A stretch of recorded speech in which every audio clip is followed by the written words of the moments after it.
जय Hind. Worth नॉलेजिंग channel में आप सब दोस्तों का हार्दिक स्वागत है। देखते हैं आज की वीडियो में टॉप 30 यानी कि 30 सामान्य ज्ञान के प्रश्न और उसके उत्तर। आपको एक ही वीडियो में सारे प्रश्न एक साथ मिलने वाले हैं, यानी कि आपको इसी वीडियो में संविधान के प्रश्न, विज्ञान टेक्नोलॉजी, कंप्यूटर, सामान्य ज्ञान, इतिहास, भूगोल, इकोनॉमिक्स और स्पोर्ट्स के भी प्रश्न साथ में आपको एक साथ मिलने वाले हैं। यानी कि आपकी आने वाली चाहे कोई भी कॉम्पिटिटिव एग्ज़ाम हो तो इसके लिए आपको ये वीडियो बहुत यूज़फुल होने वाला है। तो आप इस वीडियो को अंत तक जरूर देखना। हमारा जो आज का वीडियो है वो है उसका भाग यानी कि पार्ट नंबर 63वां नंबर का है। तो शुरुआत करते हैं आज की वीडियो का। प्रश्न नंबर 1,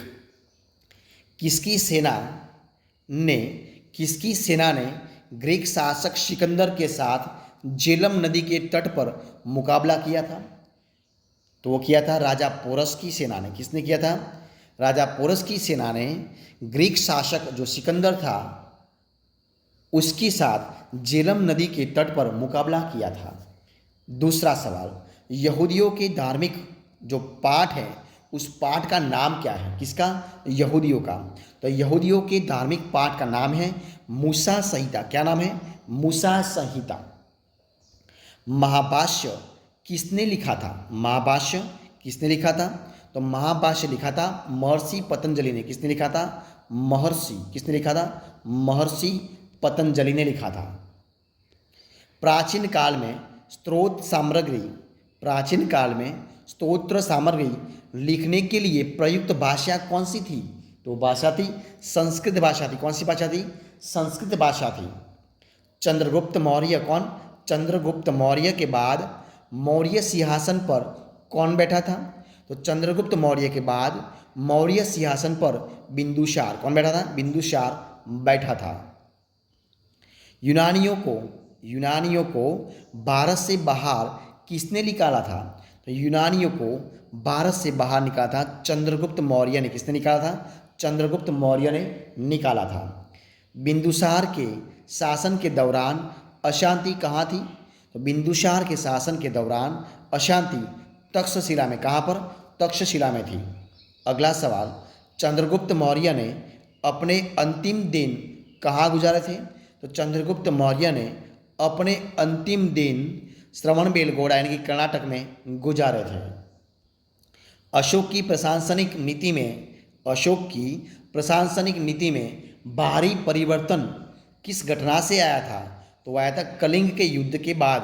कब आया था? जो कलिंग का युद्ध हुआ उस कलिंग के युद्ध में लाखों सैनिकों मारे गए, उसके बाद उसके नीति में भारी परिवर्तन आया था।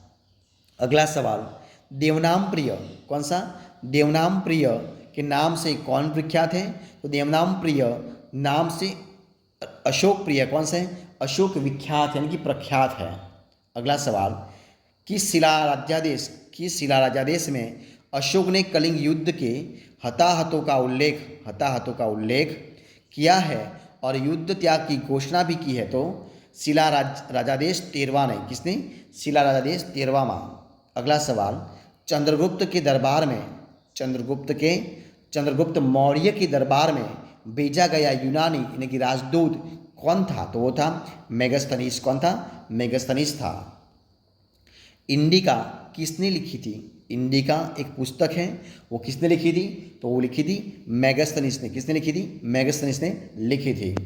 मौर्य दरबार में ग्रीस राजदूत का क्या नाम था? तो वो था मेगास्थनीज नाम था। क्या था? मेगास्थनीज। अगला सवाल, अशोक ने किस बौद्ध साधु से प्रभावित होकर बौद्ध धर्म अपनाया था? तो जो उपगुप्त थे वो उपगुप्त एक बौद्ध साधु थे और उसी उपगुप्त से प्रभावित होकर राजा अशोक ने बौद्ध धर्म अपना लिया था। चंद्रगुप्त मौर्य का प्रसिद्ध गुरु चाणक्य किस विद्या केंद्र से संबंधित थे? तो वो थे तक्षशिला से। किससे? तक्षशिला से।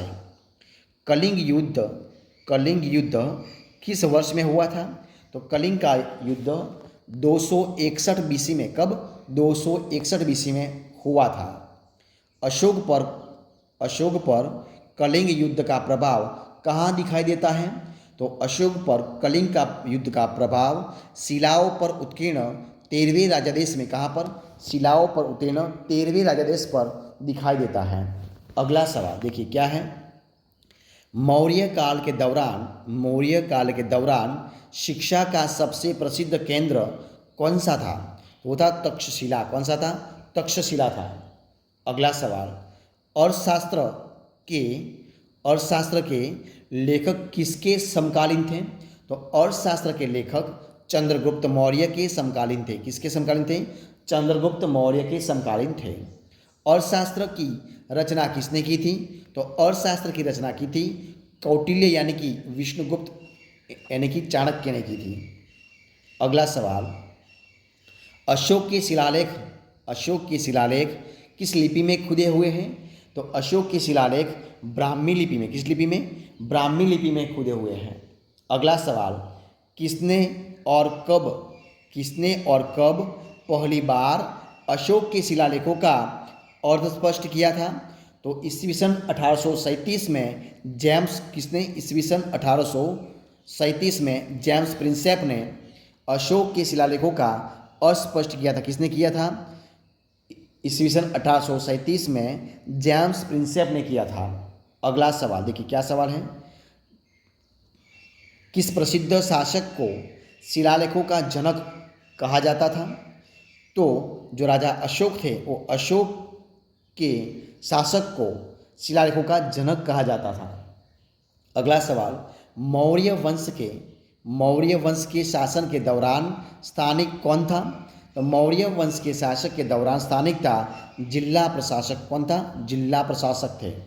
अगला सवाल, मौर्य वंश के तत्काल बाद किस वंश ने आकर मगध राज्य पर शासन किया? तो मौर्य वंश के बाद तत्काल आकर शुंग वंश ने, किसने किया? शुंग वंश ने शासन किया। मिलिंद पान्हो क्या है? तो मिलिंद पान्हो एक बौद्ध पाठ है। कौन सा है? क्या है? एक बौद्ध पाठ है। चरक किसके राज्य चिकित्सक थे? चरक किसके राज्य चिकित्सक थे? तो चरक कनिष्क राजा के राज्य चिकित्सक थे। कुषाण काल में, कहाँ पर?